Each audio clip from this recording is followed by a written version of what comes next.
Do you like the world you live in? Ako, I don't. Alam mo, it's a world full of conflict and imperfections. Ang daming gera all over the world. Ang daming nagugutom.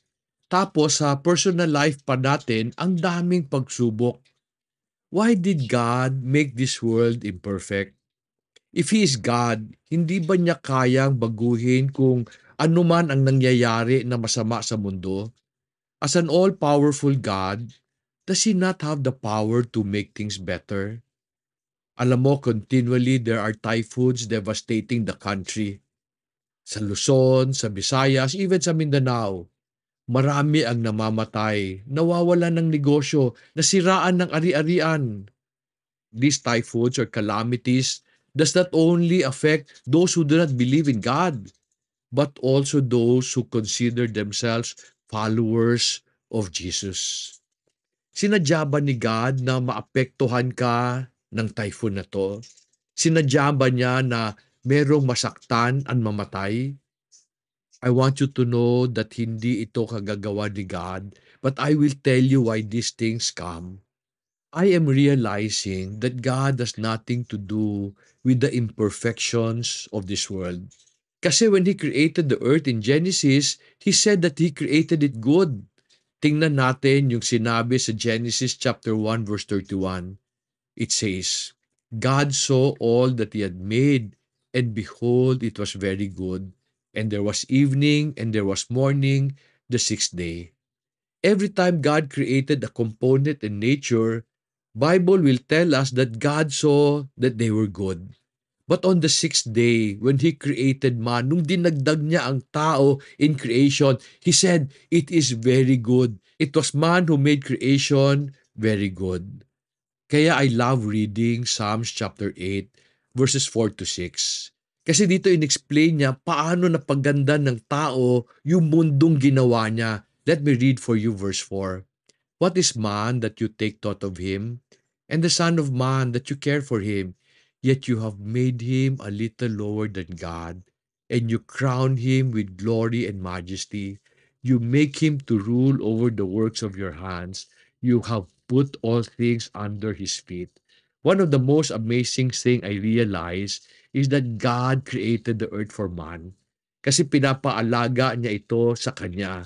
God created man in His own image and likeness. Kaya sabi sa Psalm 8, He made him a little lower than God. Hindi God, but a creation in His image and in His likeness. No other creation was created in that way. However, how can something so good turn out to be so bad and imperfect? We see the reason in Genesis chapter 6. Verse 5 reads, Then the Lord saw that the wickedness of man was great in the earth, and that every intent of the thought of his heart was only evil continually. The Lord was sorry that He made man on the earth, and He was grieved in His heart. Alam mo man, ikaw, you were created to be good. However, the very gift that God gave us made us bad.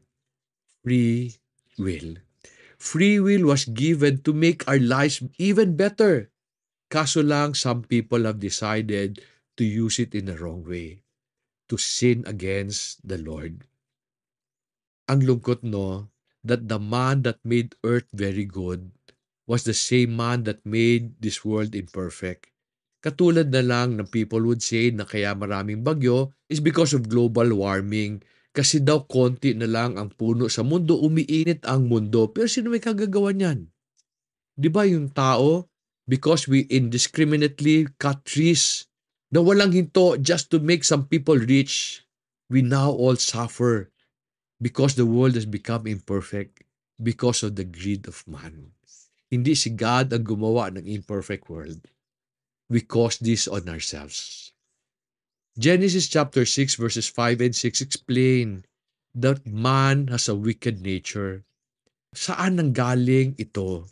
Di ba God created man in His image and likeness? The answer is found in Genesis chapter 5 verses 2 and 3. Let me read for you verse 2. He created them male and female, and He blessed them and named them man in the day when they were created. Adam is just another word for man. Verse 3 reads, when Adam had lived 130 years, he became the father of a son in his own likeness, according to his image, and named him Seth. After the fall, Adam had children. This time they were born in his likeness and according to his image. Friends, we did not inherit the sin of Adam. We inherited his sinful nature. So on our own, though we were born to be good, we have this wicked nature. So God tried to blot out the wicked man of the time by sending a great flood. But he preserved Noah and his family. Kasi Noah was known to be a righteous man, someone who walked with God. In fact, described siya sa Genesis chapter 6 verse 9, and we read, Noah was a righteous man, blameless in his time. Noah walked with God. What made Noah righteous, but the rest of mankind evil? I am sure he was born in the image and likeness of Adam. The children of Noah sinned like the people God destroyed with the flood. So the wickedness of man continued up to this day. As I told you earlier, it is the wickedness of man that caused imperfections in this world. Ano-ano ba ang mga imperfection na nakikita natin sa mundo? Poverty, inequality, conflicts, degradation of nature, disease, political instability, and marami pang iba. Lahat ito man-made. But despite of the sinful nature of man, God loves this world. So He had to find a way for us to survive and even thrive. So aside from making Jesus pay the penalty of our sins on the cross, He uses trials to perfect us. Paano yon? Ano ibig sabihin? To explain, let me just read for you James chapter 1, verses 2 to 4. Verse 2 reads, consider it all joy, my brethren, when you encounter various trials, knowing that the testing of your faith produces endurance. And let endurance have its perfect result, so that you may be perfect and complete, lacking in nothing. What do these things mean? From my walk with God, I realize that God sends us trials not to make our lives miserable, but to complete and perfect us in an imperfect world. He uses them to teach us how to respond to the difficulties and pain around us. I want you to think about the person you hate the most. I want you to know that God did not send him or her to make your life difficult, but to teach you how to respond to people like them. I want you to think about the problems you are struggling with. Kapitbahay na buwisit, kapamilya na nang-iisa, katrabaho na masakit sa ulo, and many more. Have you asked God to remove them from your lives? Pero despite of your earnest prayer, hindi kanya sinagot. You know why? He will not answer your prayer. He will not remove them because He sent them to perfect and complete you. The word to perfect in Greek is teleios. It means to mature. Hindi ibig sabihin ng taong mature walang mali, kung hindi marunong lang siya mag-respond sa mga mali. Recently, I received a question on Facebook that said na may utang siya na 200,000 pesos. She asked if she should pay off her debt first or use the money she earned today to invest. Siyempre sabi ko, pay debt first. Sabi niya yung utang niya was accumulated over the pandemic. Sabi ko, the pandemic should have taught us to live simpler and work harder. Alam mo, yung COVID pandemic in 2020 was very weird for me. Kasi meron ako mga kaibigan who were very excited about the pandemic. Sabi niya, Dong, ang ganda ng pandemic. Yumaman ako. Pero on the other hand, meron din mga tao who said, grabe Dong, pandemic robbed me of my riches. You see, it was the same pandemic. Bakit yung isa yumaman, yung isa naghirap? It was because how they responded to the trials that God sent their way. Friends, ito nare-realize ko. Since God cannot perfect the world because man is naturally wicked, He sought to perfect each one of us by teaching us how to respond properly to the trials and calamities that come our way. On the other hand, di ba we should ask, ba't hindi na lang patayin ni God yung mga wicked na tao para matahimik na ang buhay natin lahat? Romans chapter 3 verse 10 and 11 answers this question. Sabi diyan, there is no one righteous, not even one. There is none who understand. There is none who seeks for God. Alam nyo, there are different levels of wickedness. Pero lahat tayo, we have a wicked nature. If you tell God na patayin niya lahat ng wicked na tao, baka madamay tayo. But God loves the world and God loves you. So He will provide a way for us to live in this imperfect world. We will all sin at one point or another. When you hate your brother in your mind, Jesus said you are a murderer. When you slander another person, God will make you accountable for the words that you say. When you do not submit to authority, Bible tells us that you are opposing the Lord Himself. So never pray that God will destroy all the wicked people in the world. Kasi mauubos tayo lahat. Pero bakit ang tagal naman gumalaw ni God? Kaya minsan, no, we take matters into our own hands and punish the other person ourselves. Ang sagot sa tanong na to is found in 2 Peter chapter 3 verse 9. And we read, the Lord is not slow about His promise, as some count slowness, but is patient towards you, not wishing for any to perish, but for all to come to repentance. In this lesson, I want you to understand that God is using the imperfections around you to perfect you. How will He do this?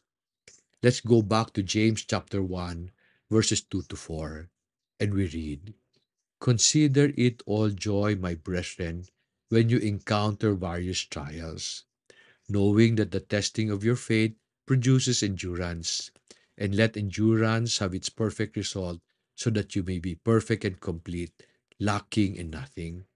Sabi ng verse na yan, trial is a testing of your faith. Para siyang exam. When you go to an exam, what does the exam want to show you? Most of us, pag dumaan tayo ng isang examination, ang importante para sa atin, yung makapasa. Okay na yung 75, maski pasang awa. Basta makasurvive lang. Yun ba ang purpose ng isang exam? Para sa akin, hindi importante na pumasa ka sa isang exams or pumasa ako sa exam. Para sa akin, ang importante, malaman ko kung ano ang hindi ko alam so that I can correct them.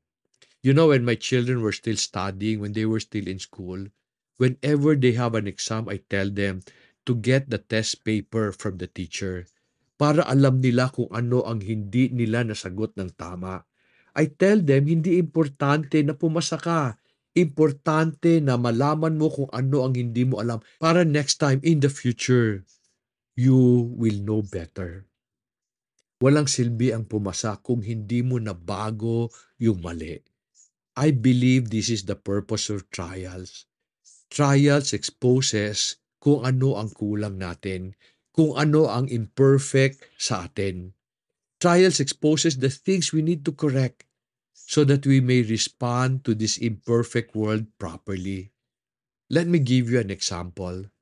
Have you ever asked God to give you patience? I'm sure you have. Kasi maraming taong buwisit sa palibot natin. Na these people make us angry, so we pray, Lord, make me patient. When you prayed for that trait, what did God do? Alam mo ba paano si God mag-answer ng isang prayer for patience? What happened to your life when you asked for patience? Di ba mas maraming buwisit na tao ang dumating? Because you have to understand, patience is only given sa mga tao who makes your life difficult. When you pray for patience, God gives you the chance to exercise it. God answers you through the imperfections around you. Did you ever ask God to make you a loving person? After you prayed, all of a sudden, yung nanay mo, tatay mo, asawa mo, anak mo, nakakainis. Parang ang hirap nila ilaw. Kaya to nangyayari kasi you have to understand, love is not given to those who are nice. Love is given to those who are unlovable. If a person is nice, you don't have to love them. You only have to enjoy them. Love is something you give to those who need them, to those who are unlovable. The trials around you, they expose your weaknesses, kung ano ang kulang mo. And God allows them in your life so that one day you can decide, Lord, I want to be like this. When you decide that, you become perfect and complete, lacking in nothing. In order to survive in an imperfect world, God would want to perfect you. Ang problema lang, instead of trying to respond in a perfect way, people today are looking for perfect opportunities, kaya lipat sila ng lipat ng trabaho. Naghanap din sila ng perfect na asawa, perfect na trabaho, perfect na magulang. Friends, walang perfect na tao, walang perfect na opportunity. Even if you leave your spouse today and look for someone else, yung makita mo, imperfect din yon. Hindi sila ang problema. Tayo ang problema. You know, I'm amazed with the ways of the Lord. This world is imperfect and wala na tayong magagawa doon. But in order for you to live a fruitful life, God decided to send you trials to perfect you so that you may respond properly to every difficulty that comes your way. Some of these difficulties led to depression, di ba? Kasi hindi ka naka-respond properly, akala mo silang mali eh. Yung pala, they're just showing na meron tayong mali, meron tayong weakness, meron tayong mga imperfections na dapat natin ayusin. If we decide to correct our ways, you will find maayos ang sitwasyon. And I say this from experience. Friends, use the trials God sends your way to be a better person so that you may become everything He wants you to be, a blessing to the world. I hope this lesson has helped you. As always, kung nakatulong ito, tulungan mo ako tulungan ng ibang tao. Share this lesson and tell them about this Overcoming Depression series. Join me in building a world that will be good for our children and our children's children. Salamat sa pagpapanood and salamat sa tiwala. For the meantime, may God continue to bless you.